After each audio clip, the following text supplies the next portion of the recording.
Mississippi Race. Might as well. I'm walking through a ghost town, y'all ain't playing my sounds. Don't tell me to calm down, don't tell me to calm down. Only time I go backwards is when I wanna moonwalk. Don't test me, my mood's wrong, don't test me, my mood's wrong. We are who we say that we are. You were lost in the stars, and it's all from the start. Never running no pace, never on the right page. But we still read that book, and we still run that race. Ay, Mississippi Racer riding out, no shortcuts, no time for that. Mississippi Racer riding out till the wheels fall off, I'm driving that. Mississippi Racer riding out, wheels stop burning, strike the match. Mississippi Racer riding out, red light, green light, red light, good night. Ay, red light, green light, red light, good night. Red light, green light, red light, good night. Red light, green light, red light, good night. Red light, green light, red light, good night. Time to chill, don't sweat it. Good morning and welcome. It is Coffee and Sports. It is the morning show powered by Wire to Wire Network. Thank you for making us part of your morning routine on this Monday morning. I am Chris, and that over there, that is Mo. Mo, how are you? Doing great on an amazing Monday. Ready to go. Mo, we got game 5 of the NBA Finals. But before we get that, let's get to game number 4, which was a blowout. It was the most lopsided performance that we have seen in the finals so far. After game 4, Jason Kidd did not hold back his thoughts. He said straightforward, they came tonight to celebrate. We came tonight to win a basketball game.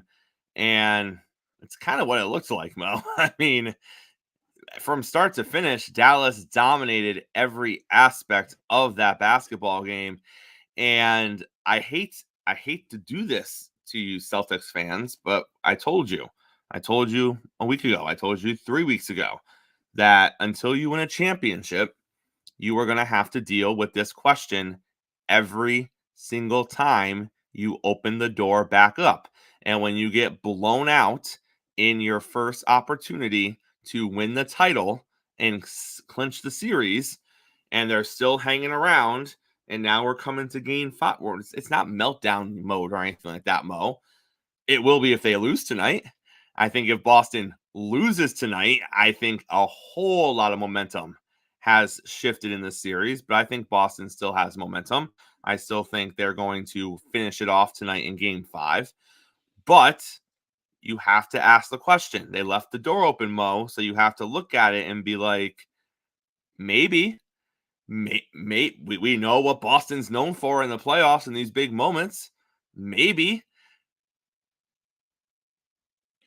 I would say, like, if I'm a Mavericks fan, what's that line? So you're telling me there's a chance. It's not a big one, Mo, but maybe. Look, I get it. It's 3-1, and I've heard people say, well, the Celtics were up 3-0, and they were kind of in the, well, if we lose game 4, so what? We can go back and win the championship in game 5, and we'll be at home. I don't like that way of thinking. If you can win it in 4, go all out in 4. Go all out. And don't give them any kind of confidence or momentum, because honestly, even though you went up 3-0, the Mavs were in position to win game 3. I mean, they were right there. They were right there. I get it. It's a 3-1 lead, but it's a very precarious 3-1 lead. Like, if any 3-1 lead didn't feel like a 3-1 lead, it would be this 3-1 lead. And the attitude, or at least the way Jason Tatum talked after the game, that kind of blew my mind. Like, I'd be like, I can't believe we just let them destroy us like that. They didn't just lose. They got the brakes beat off them, and it was never a competitive basketball game. And it looked like on the Celtics side, I didn't see any effort. And it was weird, right? Because we came out of game 3 and maybe throughout the first 3 games of the series talking about, well, Luka can't guard anybody, so everybody's going to attack Luka and attack Kyrie. They're not good defenders, which they're not generally. But in game 4, I mean, Luka looked like Michael Cooper. All of a sudden, nobody could get around Luka. Nobody could get by Luka. Suddenly, it was like, look, his legs is open, his hips are down, he's moving his feet. Like, I'm like, suddenly he became the hardest guy to go against one-on-one. And I was just blown away. To Luka's credit, he gave a lot of effort on defense in game 4. It was tremendous. but I was just really disappointed in the effort by the Celtics as a team. If you're a Mavericks fan, it was great to see Tim Hardaway show up, be productive, make some big shots. You're hoping he can take what he did in game 4 and carry it over into game 5, because usually we know this, role players struggle on the road. But if they get any kind of help to go along with what Luka and Kyrie can do tonight, that where they put pressure on the Celtics, Chris, if game 5 is a one possession game, that's scary stuff for Boston fans. And again, you look at NBA games sometimes, and you see games all the time, Mo, where it's a competitive game going into the third quarter. A team goes on an 18-2 run in the third quarter, and it just gets away from you in the third quarter. It ends up being like a 25, 30-point victory, but it really wasn't a blowout start to finish. It was a very competitive game in the first half. You just lost it towards the end. Then eventually the coach pulls the starters in the fourth quarter because they're like, we're not coming back from down, 21 right now. So let's just call the dogs off. It ends up being a 35-point loss. It wasn't that. From start to finish, the Mavs were the better basketball team in game 4. It wasn't close at all. And it just got worse as the game went on. And I get it. That's what Boston fans said. Well, we would rather them win it in front of us. Okay. So you're just giving away games now? You're right, just giving away games in the finals? What a luxury. You want them to win it on their home court? That's great. They better do it tonight, because I still think everything is fine. I think momentum is still with Boston. I think everything is good because that's how they feel, right, Mo? They're going home. They feel good about going home. Dallas hasn't beaten them on their home floor in the finals so far. So all is well unless they lose tonight. Because if they lose tonight, Mo, even though they're up 3-2, now the mindset is we can't lose game 6. We can't have this go 7. We can't be on the verge of blowing a 3-0 lead in the NBA Finals and heading to a game 7. So if they lose tonight, they have to win game 6. And now all the pressure is on them to avoid playing a game 7, even though they can lose game 6 and still win a title in game 7. But that's the psychological part. And that's always been the part we worried about with Boston, was that narrative that they can't do it, the narrative that they can't close the story. So I think we're good right now. I could see them coming out tonight and winning by 25 points and taking the title, and that's the end of it. But if they lose tonight, I feel like it's going to be an entire shift. And I don't know if they win game 6, because I think they're going to play tight in a game 6. I think they're going to play panicked in a game 6 because they don't want the game 7. So if you're a Celtics fan, it better wrap up tonight. If it doesn't wrap up tonight, Mo, I'm concerned. I'm with you 100%. Chris, you're a Celtics fan, right? It's 3-1. You're still playing with house money. You're fine. But you're fine in your head because you truly believe you're going to win tonight. Right. And I came out of it thinking this way. If you're going to lose a game in the NBA Finals, would you want to lose a last-second heartbreaker or get beat down to where you're so embarrassed that you're going to come out more motivated for game 5, right? Like, if anything, they should come out with more fire, more effort for game 5 after getting beat down in game 4. But if for any reason, and I know people go like, oh, you guys always want to analyze and give a doomsday scenario. I'm just putting forth the possibility, and it's a very real possibility. If Dallas were to win game 5, all the pressure goes to Boston. All the pressure. And if Dallas wins game 5, remember, that would be 2 wins in a row for them. They're going back home with all that momentum. I'll just say this. I picked the Celtics in 7. So I'm kind of like, I'm greedy and I would love it to go 7 because I just love the game. But if you're a Celtics fan, you're like, I hope that the Mo guy doesn't know what the hell he's talking about. We don't want it. You don't. You don't want a game 7, even though it would be a home game 7. If they play tight in game 6, Chris, if there's a game 6, how tight will it be for 7? There will be nobody walking into a potential game 7 more confident than Luka Doncic. Nobody will be more confident than him. Nobody would thrive in that environment more than him. So I'm not trying to say the Celtics won't win tonight. But what I am saying is you better win tonight. you better close the deal tonight. Because the idea of, well, we wanted to celebrate at home, if you lose tonight, you might not celebrate at all. Right. And not to mention, one thing we haven't talked about, really, we've mentioned it, but it hasn't got the headline attention, is the play of Jason Tatum on the offensive side. And we haven't had to talk about it. They were up 3-0. We said right here, Mo, we don't need Jason Tatum to be the MVP of this series. Right. We don't need Jason Tatum to play like the best player on the Boston Celtics in this series. What Boston needs is to win. Whether it's on Tatum's back, whether it's on Brown's back, whether it's on the defense back, whether it's on the role players stepping up for 4 or 5 games, we don't care if you're a Boston fan. Get the chip, and then we can decide later how Tatum shined, how Brown shined, whatever the case might be. If they lose tonight, Tatum better have it. He better have a historical night. He better put up 40 points or something ridiculous in a losing effort. Because if they lose tonight and he looks like what he looked like in the first 4 games, now that narrative starts. Now they're only up 3-2. Now they're going back home with Dallas with a chance to tie it. And what has Jason Tatum done this series? Now you're looking at a 5-game stretch where Tatum's been average at best. Yes, he's played great defensively pretty much the entire series. Offensively, he's left a lot on the floor in many of these games. And I think that's a fair assessment, Mo. But we're not focused on that because Boston as a whole, Boston as a team is flexing that they're a better team. They've done that the entire first 3 games. The blowout, coming from behind, playing in a close game. They've done it all through those first 3 games. That's what substantially better teams do. They can blow you out. They can play close with you. They can fall behind early and storm back. They can do all those things when you're that much better than the other team. And again, this is all a moot point if Boston goes out and takes care of business tonight. Correct.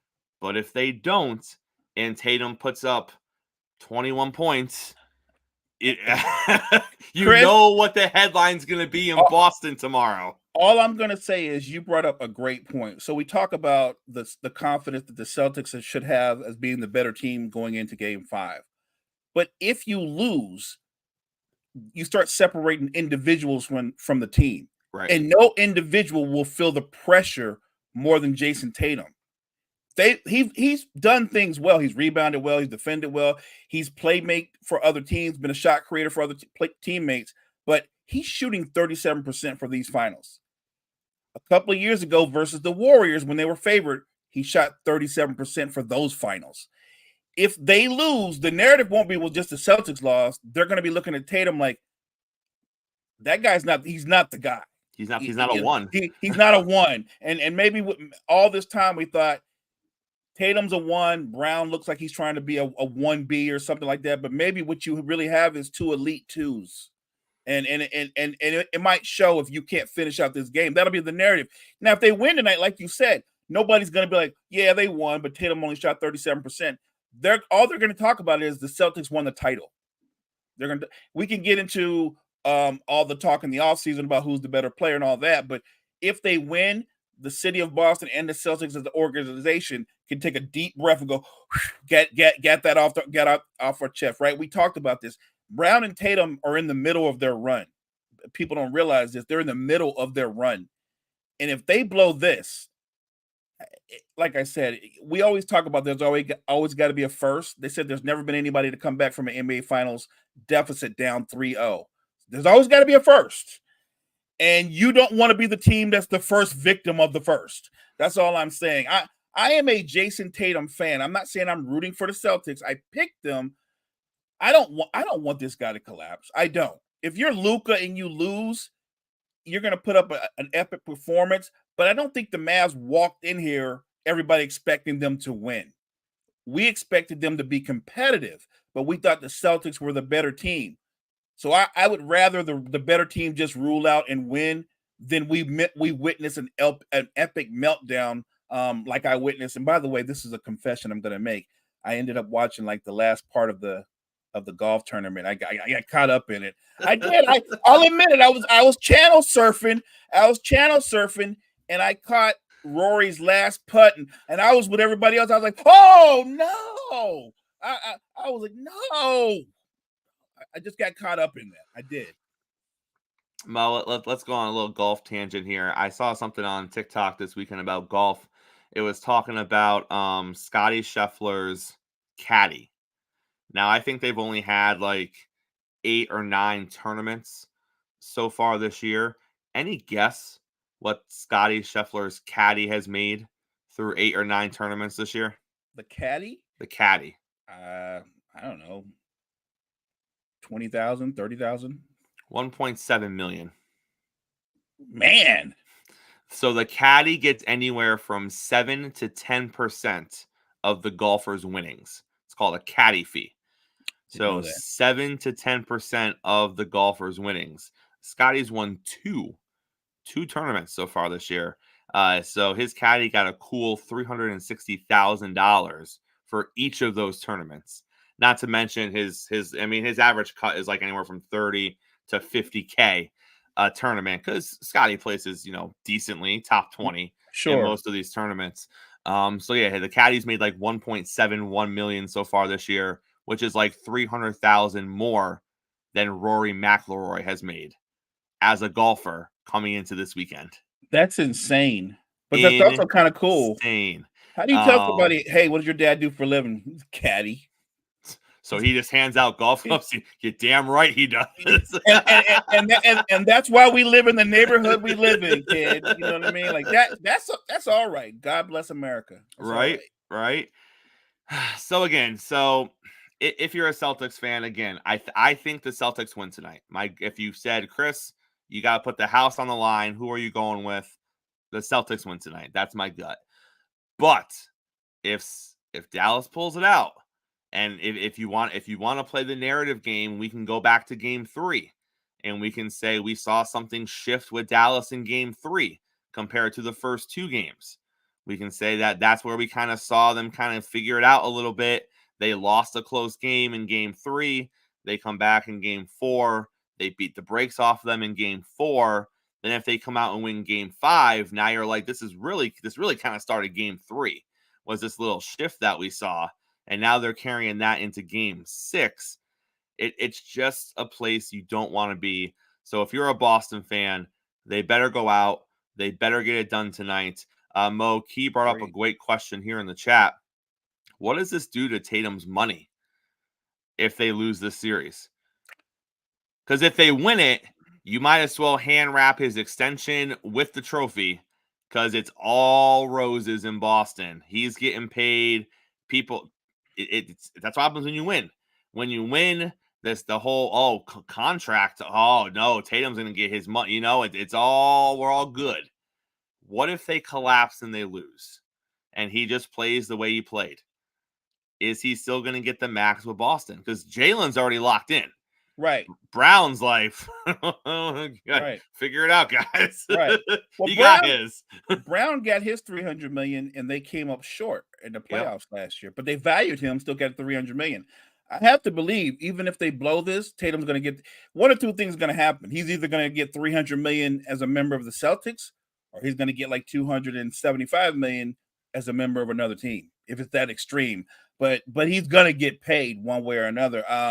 I don't think it impacts whether he gets a max contract, but I do think it could possibly impact whether they keep that duo together. I don't want to go as far as say we're going to have a conversation about an epic fail. I'm kind of with you. I think Boston's going to bounce back, take control, and end the series tonight. But if they don't, like I said, when you can cause doubt, and that's what the position Luka and Kyrie and company are in, they can cause doubt. The fear factor kicks in and it goes to the Celtics. They lose this, all the talk about what Jason Tatum is or should be or whatever, it does elevate. And I know if you're a Celtic fan, you're going to be like, we just lost the finals. We just lost the finals. We lost the final 4 games of the finals, and you're going to give this guy a $300 million raise? Yeah, they probably are. They probably are. I know that sounds crazy coming from me, but what are you going to do? Not give it to him and then run the risk of him just walking? True. True. All right, well, let's talk a little NFL this morning. So we saw Trevor Lawrence get his deal. He got paid. Now all eyes shift to Tua and all eyes shift to Dak Prescott as far as what is going to happen with them. Let's start with some quick hits in the NFL. First of which, T. Higgins has signed his franchise tag.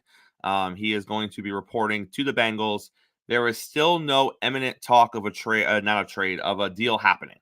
So it doesn't look like they're going to get a long-term deal done right now. But he did sign his tag. It looks like he is going to be a Bengal this season. Maybe if things don't go well to start the season off, and he's disgruntled or whatever the case might be, maybe they try to move him. Maybe in the back of the Bengals' minds, Mo, they want to move him, but they just need him to sign that franchise tag first, and then they're just looking for an opportunity. So if you see a wide receiver 1 go down somewhere in training camp, I would keep your eyes on the Bengals, and that could be a landing spot for Higgins. But he signed his tag. He's coming to play. So at least for now, Joe Burrow is going to have his 2 best weapons on the field. And if you are a Bengals fan, that is what you want for your quarterback. The other side of that is the Dallas Cowboys. Reports came out late Friday and were confirmed on Saturday that Dallas is now prioritizing Dak Prescott. And they want to get his deal done before they get CD and Micah's deals done. Mo, I stand in the camp of I'll believe it when I see it. Yeah, I'm with you. I mean, you can say all the words, but most people would tell you the person you're going to get deals you're going to get done first is probably Micah Parsons, right? You're going to get his deal done first because of how he impacts everything they do defensively. I'm after that though, I would value the quarterback more than the wide receiver. If you want to tell me one of these lines where it's, well, Mo, CD's a better wide receiver than Dak's a better quarterback, that's true. But you need a quarterback to throw you the football. The idea that you're a great wide receiver, that's like saying, like, well, we got CD. All we're going to do next year is we're just going to bring in Sam Darnold and not miss a beat. Then you don't really know football. It's not that simple. I still think that somehow, some way, they're not, because they're thinking about they're going to work out a deal. The number's been set. Dak's thinking if it's the deal, I'm going to make $60 million a year. I don't think they want to pay him $60 million a year. I don't. I think they want to pay him, but not that number. And if I don't think they reach that number, I don't think they're going to reach. I just don't think they're going to reach an agreement, Chris. I don't see it. Mo, would you rather have Dak Prescott and CeeDee Lamb or JJ McCarthy and Justin Jefferson? That's a tough one because I don't know what JJ McCarthy is. Right. I have no clue. Isn't that what you're potentially facing if you're Dallas? That's exactly what they're facing. They're saying, like, well, if we let Dak go, we got Trey Lance. Like, I don't know what Trey Lance is. What I do know is if he was good enough to be starting already, he'd be starting already. With the 49ers. With the 49ers, he'd be starting already. Instead, the guy that was the last pick of the draft was better than him. That says a lot to me. So that's what you're right. You make a good point. If they're going to go that route, yeah, I guess you would be better off with McCarthy and Justin Jefferson because that's what you're looking at. And I just think that in this NFL, if you don't have a quarterback, your franchise is already behind the dime. You're already behind the dime. There's no way you're going to be one of the better football teams if you don't have a prominent quarterback. Dallas is about to live what Minnesota is living. Minnesota prioritized Jefferson over Kirk Cousins. They told Kirk Cousins, "Hey, we're bringing in a quarterback. We're bringing in the future." I don't know how deeper those conversations got as far as playing time goes, but Kirk did not want them to draft a quarterback. Kirk wanted a new deal, and he wanted them to draft pieces to make the team better, so they could win now with him. And right. they were very transparent. They said, no, we're not going to do that. We are going to draft a quarterback in the first round of the draft. And that was a big part of Cousins' decision not to go back to Minnesota because he wanted that first-round pick to be used on a piece to help the team. Ironic what happened in Where he lands. Atlanta. Right. That's so Ironic, to say the Right. least. But that is what Dallas is looking at right now. Do they bring back both Dak and CeeDee Lamb and pay them both a buttload of money because they got to figure out how to pay Micah as well? Or are they going to let Dak walk next year in his age 32 season? He's 4 years younger than Kirk Cousins, but are they going to let him walk and then just roll the dice with the draft or free agency or something along those lines? And that's kind of what we're looking at right now. So we shall see. But then the other huge quarterback question is Tua. Mo, do you give Tua $50+ million? I think for me, it's simple. If that's what the market sets and that's where the market's at, I'm looking at what he's done the last couple of seasons. People might shrug their shoulders and scruff and go, he's not worth it. Like, the market says he is worth it. You do give him that kind of money. How about this? So you don't pay him, and who's your next quarterback? I just want to know, because the way this works is if you're cocky enough to let him go, you must have an upgrade in mind that I don't know. So who's the upgrade? Because I don't see this upgrade. And I think Tua's proven himself as a high production quarterback, as a better than capable quarterback. The only question with him is, Chris, and you've brought it up, is he's got to win in the playoffs. He's got to win a big game.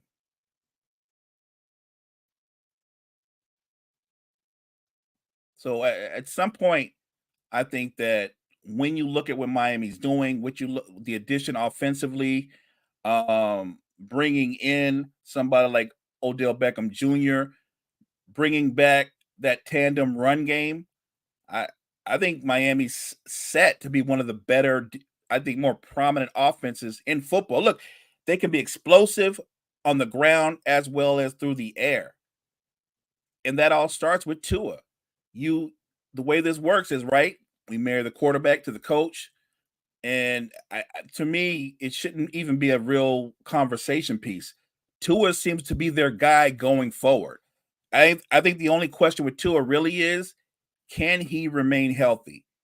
If Tua Tagovailoa can stay healthy, by the way, I just ripped his name, but if he can stay healthy with that receiving core, with the O-line, with the skill position talent around him, and improved defense, I think the Dolphins are going to be right there in the hunt to win the division.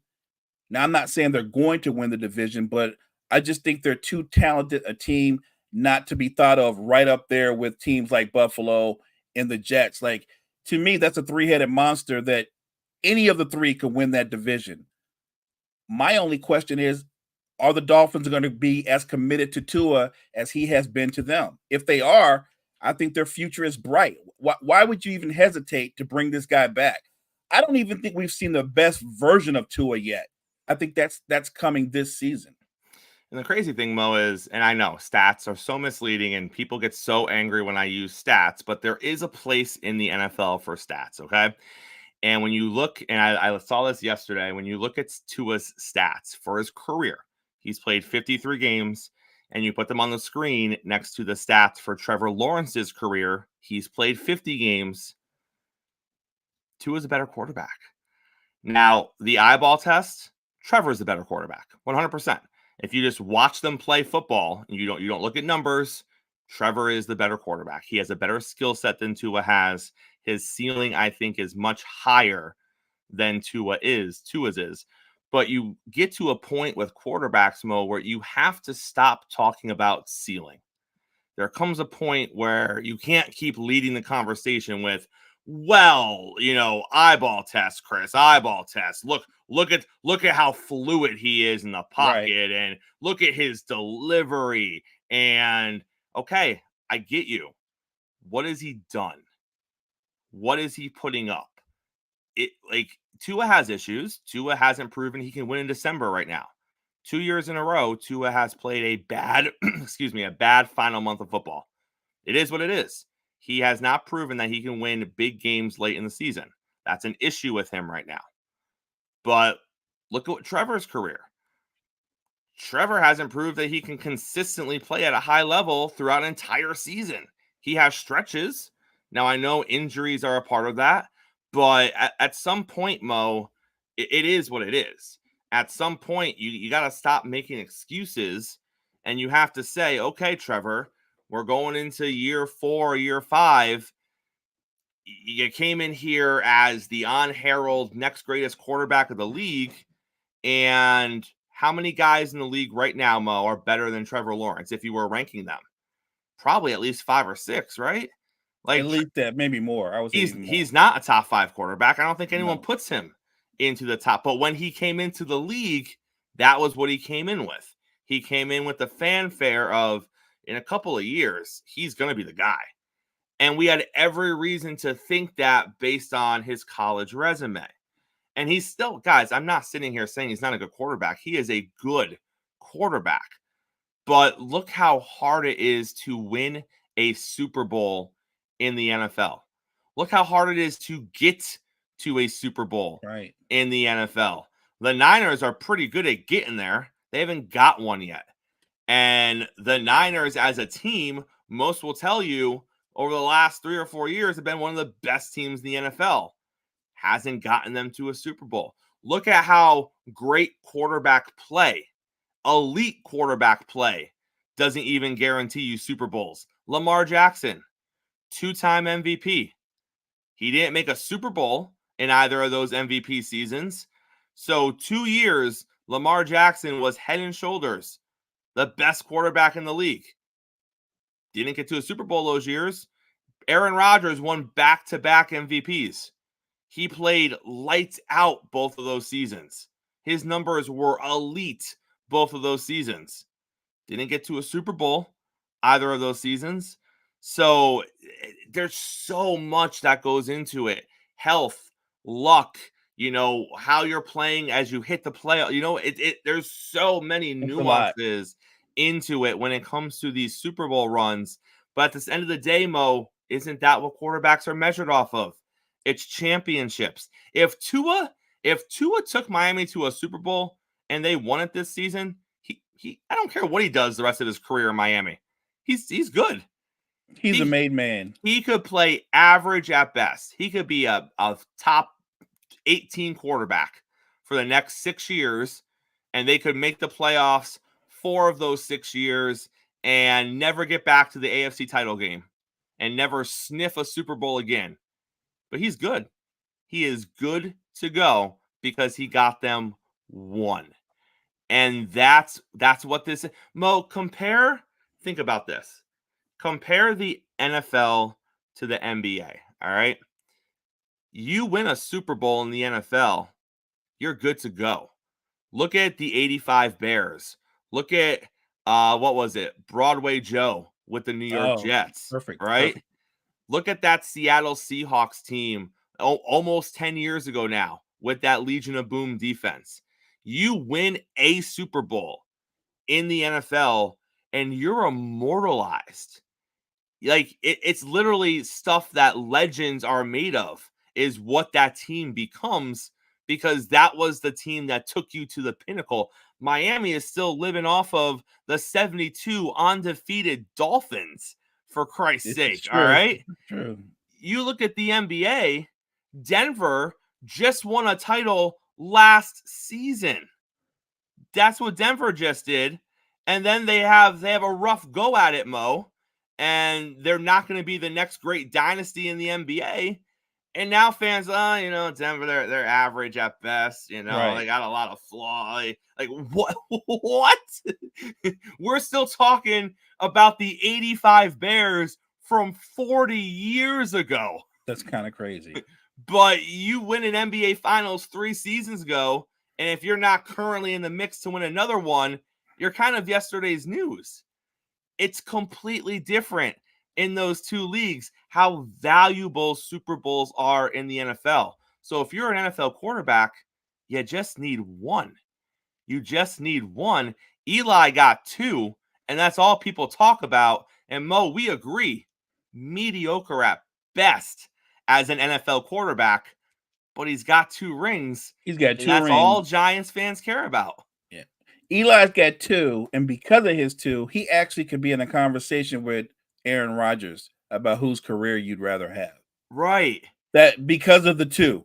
And I get it. The bottom line is you do want to win championships. And I find that interesting. I find that interesting that if you made a great point that if Tua were to win, automatically in Dolphins lore, he's immortalized.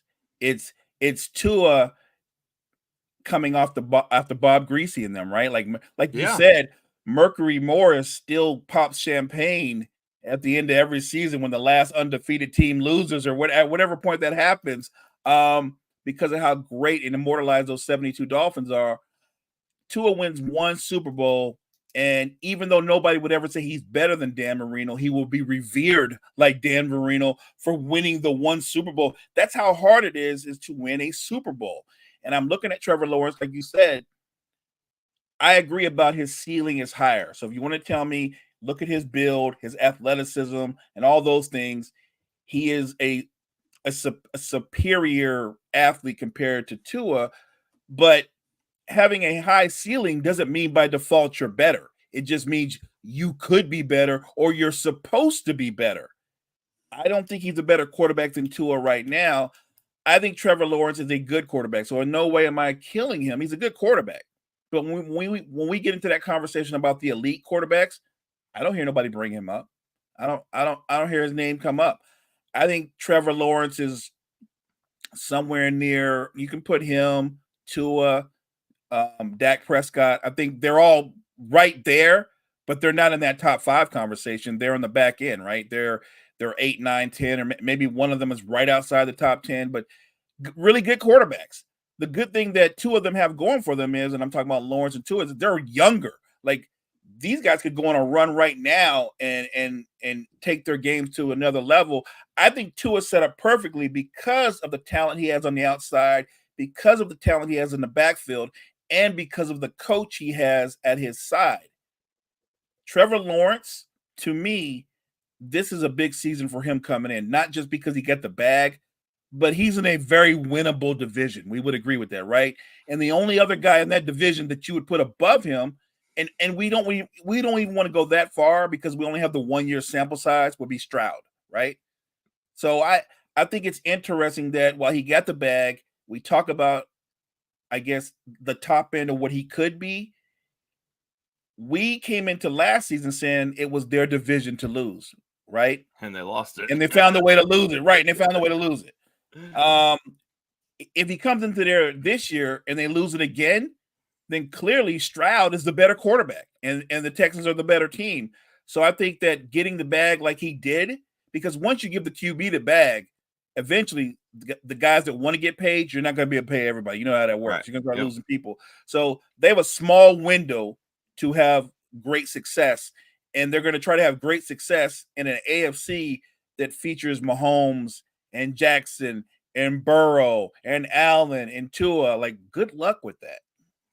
And the other crazy part of this conversation, Mo, is that the one guy that does consistently get thrown into that conversation is another guy who hasn't really accomplished much with his team, and that is Justin Herbert. So for all the moments where Trevor doesn't get put into the top 5 or top 6, Herbert is consistently in people's top 5 and top 6s, which I get it. His stats, if you compare his stats to Herbert's stats or to his stats, his stats are far superior as far as just numbers on a piece of paper. But again, it goes to show you that when you just isolate numbers, it doesn't dictate team success. Right. Because Herbert, if you say that Tua and Lawrence are successful quarterbacks in the NFL, and you look at their numbers, and then you see Justin Herbert's numbers, you're going to be like, well, he must have multiple titles. Nope, he does not. And he's played on decent teams. Now, he had a terrible head coach when it comes to coaching the defensive side of the ball. But can't you argue that for all of them? Like, let's look at Trevor Lawrence. Look at what he had his first year in the league. Absolute dumpster fire. Absolute dumpster fire. Look at what Tua had his first couple of years in the league. He had a head coach that didn't even like him. He had a head coach that was literally every other drive pulling him out for Ryan Fitzpatrick because situationally he thought that they needed Ryan Fitzpatrick to score a touchdown on this drive, and Tua couldn't do it. So 2 or 3 times a game, he would swap out Tua for Ryan Fitzpatrick. Oh, that's great. That's how you want to build up your young quarterback. Right. Look at Dak Prescott. We know the tales of Mike McCarthy. Now, I think we would sit here and argue that Mike McCarthy is a good head coach, but Mike McCarthy's had his head coaching blunders when it comes to managing the clock and game planning. More than every quarterback has had to overcome because we all don't have Coach Reed. So we all don't have Sean McVay. All right. So every quarterback that is outside of Reed and McVay, they've had to overcome something because of their head coach or their current coaching situation. So we're all in that boat. All right. Brock Purdy isn't. He has a great head coach over there. Little egotistical. Little full of himself. All right, Mo, let's pivot away from the – well, actually, we're going to come back to the quarterback conversation, but we're going to come to something else first. Xavier Howard. He is the Pro Bowl cornerback, former Miami Dolphin. He has actually only played for the Miami Dolphins. He is currently a free agent. He still has, I would say, probably a couple good years left on the tires, but he has also been an absolute headache these past couple of seasons with Miami. Not necessarily on field, but with some of his off the field stuff. For those of you who do not pay attention to the happenings of South Beach, let me tell you, he has been sued for paternity issues. He has been sued for non-payment of child supports. He has been sued for purposely transmitting STDs to women as an act of revenge. He is now currently being sued for distribution of a sex tape done so in a vengeful way, which is illegal in some states, including the state that he lives in. And in this lawsuit, Mo, it's come out that he purposely distributed the sex tape to the woman's teenage son, which means that he sent porn to a minor. If I'm an NFL team, Mo, I am not touching Xavier Howard right now. There is way too much going on around him that I don't like it. I didn't like it this has basically all been happening the last 2 years that he was in Miami. Last season, this allegation that he was purposely shopping around and releasing this sex tape came up, but there was no official charge or official lawsuit yet. That just popped up a couple of weeks ago. But the stuff that he is in and the sensitive nature of the stuff that he is in, combined with the fact that he's in his 30s, he's lost a couple of steps as a cornerback in the league. Not saying he can't still be good. He probably can be. But Mo, if I'm a team, and the team that he's connected to right now is the Houston Texans. Apparently they have a little bit of interest. If I am the Houston Texans, I am not coming anywhere near this right now. I don't care. You can find a serviceable cornerback that isn't named Xavier Howard, especially with the most recent lawsuit, and I'm not touching it, Mo. I wouldn't touch him either, but look, I don't think any NFL team should want any interest in this guy. This is a bad guy, period. Let's just call it what it is. This is a bad person.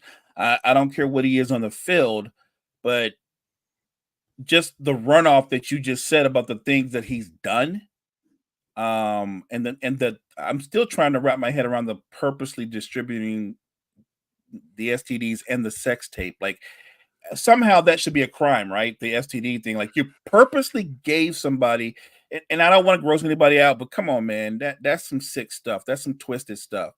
I'll put it this way. We've all heard the exploits of Antonio Brown, right? AB's, if not for the exploits, AB walks into the Hall of Fame. No doubt. Xavier Howard's a very good player. He's not going in the Hall of Fame. But looking at this resume of things that he's done, he is radioactive, and no team. Like there's been players that have done far less that aren't in the league anymore. Like nobody. I don't care what your cornerback situation is, should want any part of this guy. No, 100%. We are on the same page. All right, I said we were going to revisit quarterbacks, and we are. Mo, we are going to close out the show talking about potential quarterback battles heading into week 1 of the NFL season. And we're going to go into our crystal balls, and we're just going to make a little prediction. We're going to make a little prediction of what's going to happen. So let's start with a couple of quarterback situations where we think we know what's going to happen, but let's see if where we think. Let's throw a percentage of the other thing happening. So let's start with the Atlanta Falcons. I think we are all convinced that Kirk Cousins is going to be under center week 1 for the Atlanta Falcons. Mo, what percentage would you give Michael Penix Jr., barring injury, being the starter week 1 for the Atlanta Falcons? 0. I'm in the same boat. 0%. 0%. As long as Cousins is healthy, he is going to be the starting quarterback week 1. I don't even care if he has a bad camp. Cousins, I think, could look like garbage in camp, but you know what you have with Kirk Cousins. You know what the team could be with Kirk Cousins. Right. You're not benching Kirk Cousins because he has a subpar camp. He's not competing for the starting quarterback job in training camp with the rookie Michael Penix Jr. So he is going to be your starting quarterback. How about the New York Giants? Remember, Drew Lock said after he signed the deal that he only signed his 1-year, $5 million contract with the Giants because they told him he could compete for the starting quarterback job. Now, compete is a very broad word, Mo, and it could be a situation when they're like, yeah, we evaluated you guys during camp. It was an open competition. We're giving it to Daniel. It could be that simple. Like, compete could mean a lot of things. It could mean that you would have to literally blow us away and you have to look like Patrick Mahomes during camp. Oh, you didn't, so Daniel's going to be the starter. So I guess that was an opportunity to take the starting quarterback job. Looking at it. Yeah. Mo, what is the percentage that Drew Lock is an under center week 1? 2%. I'll give him 2%. Barring injury, I give him 2%. I give it 5. Okay. Because I do think a terrible training camp and preseason by Daniel Jones could play him out of the starting quarterback role based on his history and what we've seen of him. Like if he's just throwing picks and he's just not reading defenses and Locke is over there looking like a Dak Prescott, I could see the coaching staff being like, damn, can we? I don't know if we can do that. I mean, look, hey, there's a very real possibility that I think Daniel Jones ends up being the quarterback. Danny Dimes is running the show, and they get off to a slow start, and Drew Lock eventually becomes the starter. I feel like when you look at their quarterback room, Daniel Jones will start the season. He might lose the job if they get off to a slow start. But because it's Drew Lock, he might at some point regain the job before the season is over with. I just think their quarterback situation is unsettled, and they put themselves in a tough hole because of the money they invested in Danny Dimes. Let's go to the Seattle Seahawks. I think Seattle is interesting, Mo. Seattle has already said that Geno Smith is their starting quarterback and that Sam Howell is their backup. But I find this one interesting because Sam Howell didn't play terrible for Washington last year. Sam Howell put up numbers for Washington last year. It didn't always equate to wins. Washington wasn't a good team. He did turn the ball over too much for my liking, but he's a gunslinger. He goes out there and he gets things done. I think Seattle's interesting. I think they start Geno Smith. I think there's a 0% chance Geno doesn't start week 1, but I don't know if they don't have a quick hook with Geno.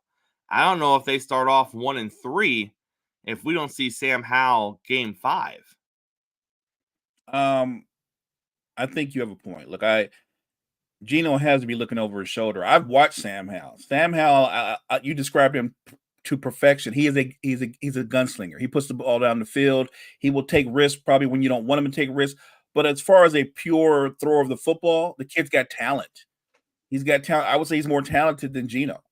I think that Geno's going to have a short hook in the sense that if they get off to a 1-3 start, I think Sam Howell's going to get a shot to play. It's one of those kind of situations when you bring in Sam Howell. Yeah, you tell Geno you're our guy, but you also look at Sam Howell and go, this could be the next guy. He's younger, he's more talented. I think Geno's going to be obviously the starter. Game one, week one is going to be Geno. Will he be the starter by the season's end? Not if they get up to a slow start. Let's go to the Denver Broncos, Mo. Who starts week one for the Denver Broncos? Jarrett Stidham, Zach Wilson, or Bo Nix? Well, I have to assume with his ego, Sean Payton's ego, that he's going to coach Bo Nix up and start Bo Nix. I think he's going to put him out there.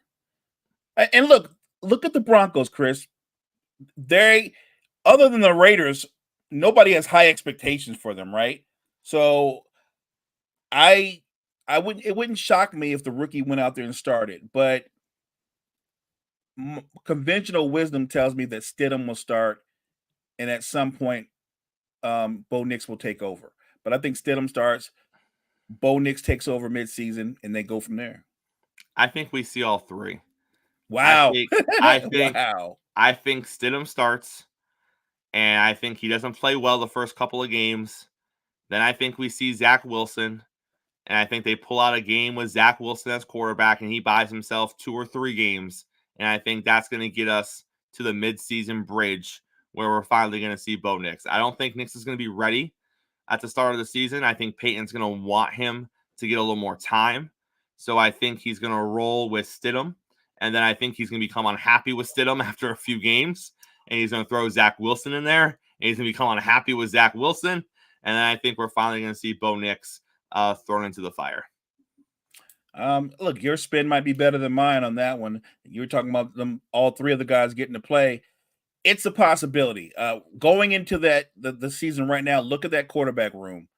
Any of the 3 could start. Any of the 3 could get the hook. So I get where you're coming from. And look, Bo Nix, like you said, week one, he probably won't be ready unless he's just looking like a phenom during training camp and in the preseason. He's probably not going to get the start. Let's go to the Raiders. Aiden O'Connell or Gardner Minshew? Who's starting? I think the Raiders would like it to be O'Connell, but I think Minshew will outplay him. I think Minshew is the week one starter. Yeah, I also think the Raiders want Aiden to win that battle, but I think that Gardner Minshew is going to look better in camp. I think he's going to look better in the preseason, and I think they're going to have to start Gardner Minshew because I think he's the better quarterback than Aiden O'Connell. And by the way, if Gardner Minshew is your best option at quarterback, nothing against Gardner Minshew, you don't got a quarterback. So sorry, Raider fans, you should have figured something else better than this situation because we all thought you were going to bring in another quarterback to compete for the starting job. And you're like, no, we're good. We're good with this. And we're going to take that tight end in the first round of the draft that we didn't need. So, all right, let's go, Vegas. Ready? Break. Yeah, look, we could do a whole show on the disarray when it comes to the Raiders management and the way they run things over there. I think Minshew has proven himself to be one of the best backup quarterbacks in football. The problem is he's your starter. Yeah, that's you know what I mean? That's the problem. He's your starter. He probably shouldn't be your starter. Let's go to the Minnesota Vikings. Sam Darnold, J.J. McCarthy, Nick Mullins, Jaren Hall. They still have 4 quarterbacks on their roster. I think J.J. starts. I know that it's leaning towards Sam right now, but this team is so enamored with J.J. McCarthy for whatever reason. I mean, they've been linked to him from early on in the draft process, and we were all like, why are they looking at McCarthy? Why won't they try to trade up? Like, they've been linked to him from the beginning. If you live in Minnesota, if you've seen some of the marketing stuff they put out, J.J. McCarthy is a good-looking kid, and his face is all over everything in Minnesota right now. Very marketable. He is the future of this team. I think they should start Sam Darnold, and they should hold off on JJ until the middle of the season. but my gut tells me they're going to start JJ. I think the plan is to start Darnold, but if JJ outplays him in the preseason and in training camp, JJ's going to get the start. So I'm with you. I think JJ ends up starting the season week 1. How about the New England Patriots? Jacoby Brissett, Drake May, and Bailey Zappi. I'm sorry, Bailey Zappi. You really shouldn't be in this conversation. The question is, do they want May to start week 1 and just take the beating that he's going to take? Or do they want Jacoby to start week 1 and absorb about half a season worth of the beating and then throw Drake in there? I think Jacoby Brissett is going to start for this team. And I think they're just going to hope that they catch lightning in a bottle and they start off 4-5 or somewhere around that ilk. And they can say, listen, we're almost at 500. Let's just roll with Jacoby. And then we'll get Drake in the last 2 or 3 games of the season. Right. And then Drake's going to be their full-time starter next season when, they have a better line to protect him, and all that stuff. But who knows? I mean, you got a new head coach in town. You're trying to show some hope for this franchise. Maybe they do start Drake May week 1, but I really think it's going to be Jacoby. I think they signed Jacoby Brissett because he's a capable veteran quarterback, but also because what do they have on the outside? What do they have in the backfield? Their offensive line is not one of the best offensive lines in football. I think Jacoby Brissett is going to take a beating.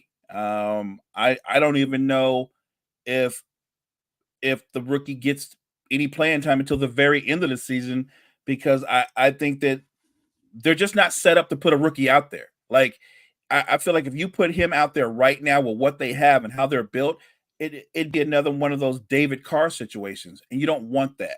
So, and it's nothing against Jacoby Brissett. Like I said, a good veteran backup quarterback, but he is going to be the one that takes all the medicine, all the beatings. I think we can agree, Mo, Russell Wilson's going to be the week 1 starter in Pittsburgh, barring injury. I agree, but I don't know if Russ finishes the season number 1, but I think he does start. Remember, Pittsburgh has that murderer's row schedule of their last 7 games or so, where it is absolutely ridiculous. And then our last one is the Washington Commanders, Jaden Daniels or Marcus Mariota. I think Jaden starts week 1. I know you have a capable backup there in Marcus Mariota, but even though their line is awful in Washington, Jaden is the guy that's going to offset your terrible line just a little bit because of how agile and how mobile he is. Mariota can scramble a little bit, but he is not the athletic person that Jaden Daniels is. So I think Jaden starts week 1, and I don't think they look back. I think Jaden starts week 1, and maybe the best play, their best offensive play, is they call a pass. He breaks the first run of the first rush and runs for 20, 15 yards and slides. Like I could see him putting on that kind of a show because of his athleticism and his quickness. The only thing I'm wondering is, are they teaching the young man how to protect himself? Like, get the 5 yards and slide. Know when to get down. Don't try to break a tackle. Don't try to be a running back. You're a quarterback. I think if he learns how to protect himself, he's going to do fine. But I'm with you. I think Jaden McDaniels starts week 1.